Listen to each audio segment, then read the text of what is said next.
నమస్తే, welcome to our channel. నేను మీ ప్రియాంకరం. అంబటి రాంబాబు గారికి సంబంధించిన ఒక వీడియో మార్నింగ్ నుండి వైరల్ అవుతుంది. ఆయన తిరుమల తిరుపతి దేవస్థానానికి వెళ్ళి అక్కడ అన్నప్రసాదం బాగుంది, అలానే అక్కడ ఏవైతే ప్రజల కోసం అంటే భక్తుల కోసం ఏవైతే పనులు చేశారో అవన్నీ కూడా బాగున్నాయంటూ ఆయన చెప్పుకొచ్చారు ఆ వీడియోలో. మరి దీనికి సంబంధించి మరొక క్లారిటీ ఇచ్చారు. అంటే వైసీపీకి టీడీపీ కోవట్ అని చెప్పేసి వైసీపీ నుండి అంబటి రాంబాబు గారు వెళ్ళిపోతున్నారంటూ ఇలాంటి ప్రచారాలకి ఒక క్లారిటీ ఇచ్చే ప్రయత్నం చేశారు. అసలు దీని అంతటిని మార్నింగ్ నుండి జరుగుతున్న ఈ ఇన్సిడెంట్ని మనం ఎలా చూడాలి అనేది డిస్కస్ చేద్దాం. సో దీని గురించి మనతో మాట్లాడడానికి ప్రముఖ పొలిటికల్ అనలిస్ట్ జగదేవ్ గారు ఉన్నారు. ఆయన తెలుసుకుందాం. నమస్కారం సార్.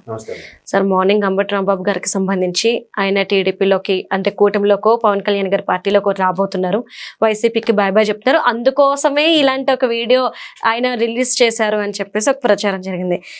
ఇప్పుడు కొద్ది క్షణాల ముందు ఆయన ఒక క్లారిటీ ఇస్తూ మరొక వీడియోని రిలీజ్ చేశారు. ఏంటి, ఎలా చూడాలి ఇదంతా? మీరు అన్నట్టు వైసీపీలో ఇంకెవరో చిన్న స్థాయి నాయకులు కార్యకర్తలు ఆ స్టేట్మెంట్ ఇస్తే మనం పట్టించుకోకర్లేదు, ఇంత వైరల్ అయ్యే అంశం కూడా కాదు. బట్ జగన్మోహన్ రెడ్డి గారికి మొదటి ఆ సర్కిల్ క్వార్టరీ ఏదైతే ఉంటుందో ఆ క్వార్టరీలో ఉండే ఒక ప్రధానమైన నాయకులు అంబటి రాంబాబు గారు. పైపెచ్చు విపక్షంలో ఉన్నారు, అంటే దాన్ని ఎలా చెప్పాలి, ప్రతిపక్ష హోదా కూడా లేని ఒక పార్టీలో ఉన్నారు. పక్కన పెడితే ఇప్పుడు ఆయన టీటీడీని సందర్శించారు, దేవదేవుని ప్రసాదాన్ని తిన్నారు, చాలా అద్భుతంగా ఉందని మెచ్చుకోలుగా మాట్లాడారు. అక్కడ ఉండే ఏర్పాట్లు కానీ, టీటీడీ మెయింటైన్ చేసే పరిశుభ్రత కానీ, అక్కడ ఉండే పరిస్థితులు, అక్కడ ఉండే పద్ధతులు, ఆగమ శాస్త్రం ప్రకారం అన్ని నడుస్తున్నాయని అన్ని రకాలుగా కూడా ఆయన మాట్లాడడం జరిగింది.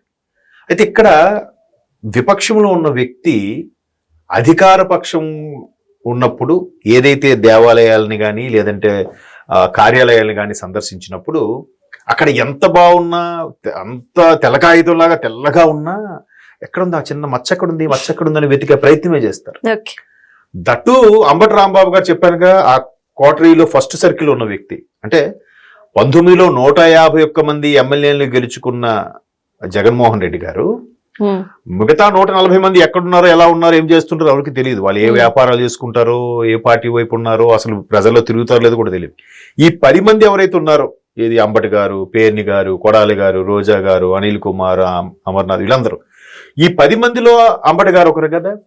ఈయన ఏది మాట్లాడినా వ్యంగ్యంగా వెటకారంగా మాట్లాడే వ్యక్తి ఒక్కసారిగా టీటీడీని, పైగా దేవదేవుని ప్రసాదాన్ని అంత మెచ్చుకోలుగా మాట్లాడడం ఒక ఉద్దేశం ఏంటి అనేది అందరికీ అర్థం కాని, మింగుడు పడని వ్యవహారం. ఇంకోటి ఏంటంటే, సరిగ్గా కూటమి ప్రభుత్వం ఏర్పాటైన కొద్ది రోజుల్లోనే తిరుపతి నెయ్యి కల్తీ వ్యవహారము ప్రపంచ నలుమూలలా చుట్టేసింది. నిజంగా ఆ విషయంలో కూడా కల్తీ చేయడం అనేది ప్రధానంగా హిందువుల మనోభావాలు దెబ్బతినే విధంగా జరిగింది. అది కల్తీ అయితే జరిగింది వాస్తవం, దానికి తినేసాము, అరిగిపోయింది, షిట్ రూపంలో బయటకు వచ్చేసింది, దానికి ప్రూఫ్ ఏదనంటే ఎవరైనా చెప్తారు కదా. సో దాన్ని ఇప్పుడు అలా పచ్చిగా మాట్లాడే పరిస్థితి వస్తుంది.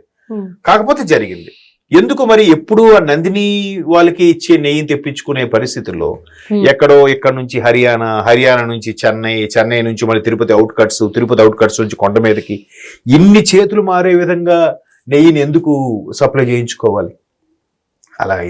అలా పక్కన పెడితే, ఈ అంబటి రాంబాబు గారు ఎక్కడో పవన్ కళ్యాణ్ గారు ఎన్నికల ముందు బ్రో అనే సినిమా తీస్తే అందులో ఒక క్లబ్ లోనో పబ్ లోనో ఒక క్యారెక్టర్ శ్యామ్ బాబు అనే క్యారెక్టర్ ఉంటుంది. దానికి శ్యామ్ బాబు నువ్వేంటి స్టెప్స్ ఏంటి, అలాగే నా బిహేవ్ చేసేది అని ఆయన అంటే, ఈయన భుజాలు తడుపుకొని వెంటనే ప్రెస్ మీట్ పెట్టేసి నిత్య పెళ్లి కొడుకు, 3 పెళ్లిళ్ళు, ఇంకేంటి కట్నాల పిశాచి, ఆడవాళ్ళ మీద అమితమైన ప్రేమ గలవాడని రకరకాల టైటిల్స్ నేను సిద్ధం చేశాను, నేను సినిమాలు తీస్తాను అని అన్నారు. అక్కడ పరోక్షంగా కాదు, ప్రత్యక్షంగా దాని మీద ఎవరు ఉద్దేశించి అనేది కాదు, ఈయనెందుకు ఫీల్ అయిపోయేలా స్టేట్మెంట్ ఇచ్చిన వ్యక్తి ఈరోజు టీటీడీని ప్రశంసిస్తున్నారంటే అర్థం ఏంటి? అక్కడ అధికారంలో ఎవరుంటే వాళ్ళ బట్టి నడుస్తుంది. పైపెచ్చు నెయ్యి కల్తీ ఇవన్నీ పక్కన పెడితే గత 5 ఏళ్లలో అంటే 19 నుంచి 24 మధ్యలో ఒక్కసారిగా టీటీడీ దర్శించుకున్న ఎవరిని చూసినా, ఎవరిని అడిగినా చాలా దారుణంగా ఉంది పరిస్థితి. భోజనం అసలు నిజంగా అన్నప్రసాదాన్ని అనకూడదు, కానీ అంత దారుణం ఏంటి? చాలా మంది మొబైల్లో వీడియోస్ పెట్టి ఎన్ని పోస్ట్ చేశారమ్మా, ఎంత దారుణంగా ఉంది. దీన్ని ఖచ్చితంగా వీళ్ళు మూల్యం చెల్లించుకోవాలి, ఇంకెవరో కాదు దేవదేవునితో పెట్టుకుంటున్నారు అని కూడా చాలా మంది పోస్టులు పెట్టారు. నాకు బాగా తెలిసిన బంధువులు, మా కొలీగ్స్ కూడా చంటి పిల్లలతో వెళ్తే ఆ మధ్య కాలంలో 19 నుంచి 24 మధ్యలో క్యూ లైన్ లో ఒక్కొక్కసారి కంపార్ట్మెంట్లో పెట్టేస్తూ ఉంటారు జనాలు ఎక్కువ కొద్ది. ఆ మధ్యలో నైవేద్యం పెట్టినప్పుడు కానీ, విఐపీస్ ఎవరు వచ్చినప్పుడు అక్కడ బ్రేక్ దర్శనం వచ్చినప్పుడు ఆపడం కానీ చేసేటప్పుడు అది 16 గంటలు 18 గంటలు అయిన సందర్భాలు కూడా ఉంటాయి. అటువంటి క్యూ లైన్ లో భక్తులకు ఇబ్బంది కలగకుండా దారి పొడవునా మూత్రశాలలు ఇవన్నీ ఉంటాయి, రెస్ట్ రూమ్స్ ఉంటాయి, పైపెచ్చు పాలు, టీలు, కాఫీలు, అయితే భోజనాల టైం అయితే సాంబార్ అన్నమో లేదా దద్దోజనమో పెట్టడం, లేదంటే ఉప్మాలో సప్లై చేస్తూనే ఉంటారు ప్రతి కంపార్ట్మెంట్కి కూడా. దానికి సపరేట్ గా సేవ చేయడానికి వెళ్ళే వాళ్ళు దాన్ని సప్లై చేస్తారు. అవి కూడా లేవంటమ్మా. మా కొలీగ్ ఒక అమ్మాయి 1 సంవత్సరంన్నర పిల్లడితో వెళ్ళింది. ఎంత ఇబ్బంది పడిందంటే చాలా ఇబ్బంది పడింది. పిల్లలు ఏడుస్తున్నారు, ఎక్కడ ఎంతకంటే అట్లాగా చేశారు గత 5 ఏళ్లలో. ఆఖరికి దేవదేవుని హుండీలో వచ్చే ప్రతిదీ కూడా పథకాలకే పంపించేశారు కదా. సో ఇప్పుడు వాళ్ళు చేసినవన్నీ బయటకు వచ్చాయి. దాని మూల్యం చెల్లించుకున్నారు. 11 సీట్లకే పరిమితమైంది. ఘోర పరాభవం పక్కన పెడితే, ఈయన ప్రతిదానికి విమర్శించే వ్యక్తి ఇప్పుడు వచ్చి చాలా అద్భుతంగా ఉంది, చాలా బాగుంది, నీట్గా ఉంది అని అంటే అర్థం ఏంటి? ఇప్పుడు రాజుగారు కోట భలేగుందా, రాజుగారు మంచోళ్ళు కాదు అని అంటే, పరిపాలన అద్భుతంగా ఉంది కానీ రాజు మంచోడు కాదమ్మా, పరిపాలించేది రాజే కదమ్మా అని చెప్పేది అలాగే ఉంది. పైపెచ్చి ఇప్పుడు మీరు అన్నట్టు సాయంత్రం పూట మీటింగ్ పెట్టి ఏం చెప్తున్నాడు ఆయన? నేను చెప్పింది టీటీడీ వ్యవహారం, తిరుమల తిరుపతి దేవస్థానం గురించి చెప్పాను. దాన్ని అధికార పక్షం వాళ్ళ రాజకీయ లబ్ధి కోసం చాలా అద్భుతంగా ఉందని ఆడుకుంటున్నారు. నేను టీటీడీని పొగిడాను తప్ప టీడీపీని కాదు అని నొక్కి ఒక్క అని చెప్పేస్తున్నాడు. అంటే అది కప్పిపుచ్చుకునే ప్రయత్నం అయిండొచ్చు, లేదా అక్కడికి వెళ్ళిన తర్వాత మనసులో అనిపిస్తుంది కదమ్మా.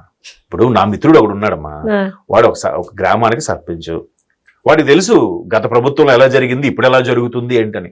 చాలా సందర్భాల్లో కలెక్టర్ సమావేశాలకు వెళ్తే సర్పంచులు లేచి, సార్ మాకు రావాల్సిన నిధులేంటి, మాకు రావాల్సిన పెండింగ్ బిల్స్ సంగతి ఏంటి, ఆ ముందు చెప్పండి, తర్వాత పథకాల గురించి మాట్లాడదాం. ఒక జిల్లాలో పేరు చెప్పను, 256 గ్రామాలు, 256 పంచాయతీలు, గ్రామాలు కాదు పంచాయతీలు ఉంటే హాజరైన వాళ్ళు కేవలం 65 మంది అంత హాజరయ్యారు. ఈ 65 మందిలో కలెక్టర్ గారు వచ్చి సమావేశం స్టార్ట్ చేయగానే ఒక 30 మంది లేచిపోయారంట. సార్ ముందు మా పెండింగ్ తేల్చండి అని. అలాగే లేదయ్యా ప్రభుత్వం ఇది మాకు చెప్పమంటుంది, అందుకు మేమేం చేయలేమన్నట్లు లేచి వెళ్ళిపోయారంట. ఆ 30 మందితో ఫోటోలు పెట్టుకొని ఇది సార్ మేము సర్పంచ్తో సమావేశం నిర్వహించడం అనుకుని చెప్పేశారు. అంటే గత 5 ఏళ్లలో వాళ్ళ పార్టీకి చెందిన సర్పంచులు కూడా ఇలా ఉన్నారు, మనసులో బయటికి మాత్రం ఏం అనలేకపోతున్నారు, చెప్పుకోలేకపోయారు. ఇప్పుడు ఈయన కూడా అదే పరిస్థితి అయ్యుండొచ్చు. కాకపోతే వెంటనే అమ్మో ఈయన పార్టీ ఫిరాయింపుల కోసం ఆలోచిస్తున్నాడా, లేదంటే మిత్రుత్వంగా ఉండాలి, ఇక అరెస్టులకు భయపడి మెల్లగా మిత్రుడుగా అవ్వాలని ప్రయత్నిస్తూ కూడా అయ్యుండొచ్చు కదా. మేబీ అంటే రాజకీయాల్లో చాలా కోణాలు ఉంటాయి. అల్టిమేట్ గా ఫైనల్ గా చెప్పేది ఏంటంటే, రాజకీయాల్లో ఎస్పెషల్లీ మన దేశ రాజకీయాల్లో, రాష్ట్ర రాజకీయాల్లో శాశ్వత శత్రుత్వము, శాశ్వత మిత్రుత్వం ఉండదు. ఎవడెప్పుడైనా ఫ్రెండ్ అయిపోవచ్చు, ఎవడెప్పుడైనా ఎనిమి అయిపోవచ్చు. ఈయన మరి ఎవరికి మిత్రుడు అవుతాడో చూద్దాం. Right, thank you so much.